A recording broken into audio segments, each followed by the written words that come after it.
BJP কর্মীরা কি উত্তর দেবে তা আমি বলতে পারবো না, কিন্তু কাজটা যে খুবই গর্হিত হয়েছে এ সম্বন্ধে কোনো সন্দেহ নেই। এবং একটা জিনিস হচ্ছে যে এটাকে সৌজন্য বলে চালানোর চেষ্টা করা হচ্ছে, এটাকে বলে বোকা বুঝানো আর কি।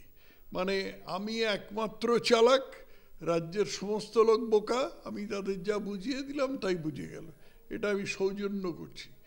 কেউ একটা শিশুও বিশ্বাস করবে যেটা সৌজন্য করছে? এর মধ্যে রাজনীতি নেই।